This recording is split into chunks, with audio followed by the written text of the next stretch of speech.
Assalamualaikum warahmatullahi wabarakatuh. Baiklah teman-teman, pada kesempatan kali ini saya akan menjelaskan tentang yaitu pengenalan tentang kriptografi.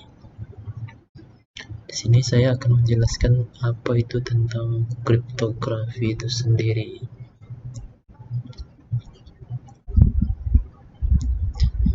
Dari segi pengertiannya, kita pelajari kriptografi adalah suatu ilmu yang mempelajari bagaimana cara menjaga agar data atau pesan kita tetap aman saat dikirimkan dari pengirim ke penerima tanpa mengalami gangguan dari pihak ketiga.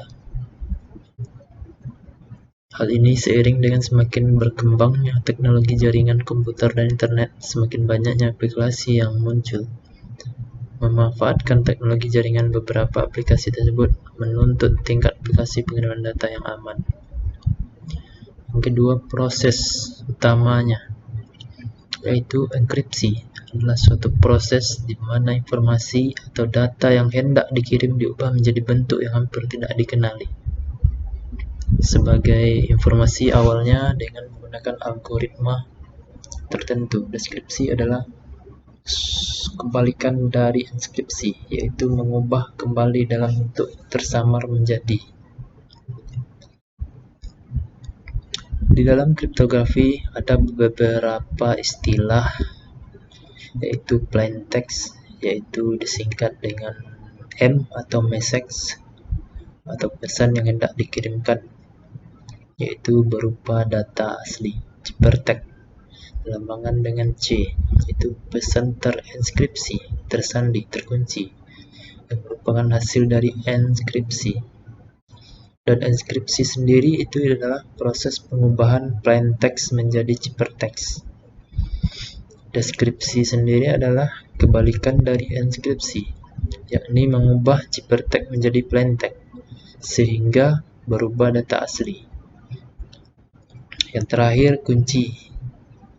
Kunci adalah suatu bilangan yang dirahasiakan yang digunakan dalam proses enkripsi dan deskripsi. Prinsip-prinsip yang mendasari kriptografi. Yang pertama, berdasarkan kunci yang digunakan. Yang pertama ada kunci simetris, yang kedua ada kunci asimetris.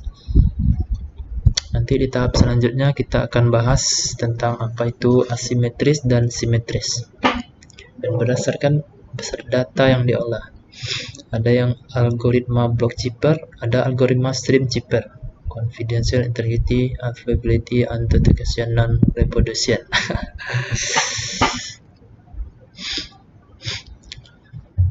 Tadi kita sudah membahas dan kini kita akan menjelaskan tentang jenis kunci yang digunakan. Algoritma simetris. Algoritma simetrik itu symmetric algorithm adalah suatu algoritma di mana kunci enskripsi yang digunakan sama dengan kunci deskripsi, sehingga algoritma ini disebut juga sebagai single key algoritma. Jadi kita lanjutkan kelebihan algoritma simetri itu sendiri, itu kecepatan operasi lebih tinggi bila dibandingkan dengan algoritma asimetrik.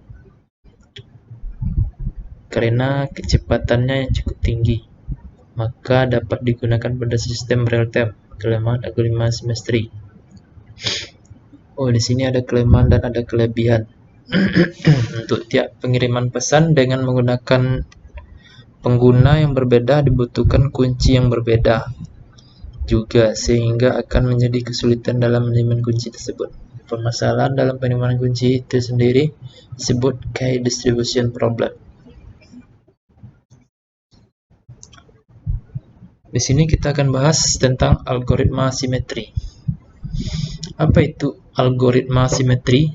Yaitu di mana kunci enkripsi yang digunakan tidak sama dengan kunci deskripsi. Pada algoritma ini menggunakan dua kunci, yaitu kunci public dan kunci private. Kunci public disebarkan secara umum, sedangkan kunci private disimpan secara rahasia oleh si pengguna. Walau kunci publik telah diketahui, namun akan sangat sukar mengetahui kunci private yang digunakan. Yaitu kelebihan dan kelemahan algoritma asimetri. Dari segi kelebihan, masalah keamanan pada distribusi kunci dapat lebih baik. Masalah manajemen kunci yang lebih baik karena jumlah kunci yang lebih sedikit. Ya. Kelemahan algoritma asimetri yaitu kecepatan yang lebih rendah dibandingkan algoritma simetri. Untuk tingkat keamanan sama, kunci yang digunakan lebih panjang dibandingkan algoritma simetri. Berdasarkan besar data yang diolah, yaitu ada data block chipper. Data ini bekerja pada suatu data yang berbentuk blok atau kelompok data dengan panjang data tertentu. Jadi dalam sekali proses enkripsi atau deskripsi, data yang masuk mempunyai ukuran yang sama. Stream chipper algoritma yang dalam operasinya bekerja dalam suatu pesan berupa bit tunggal dan terkadang suatu byte.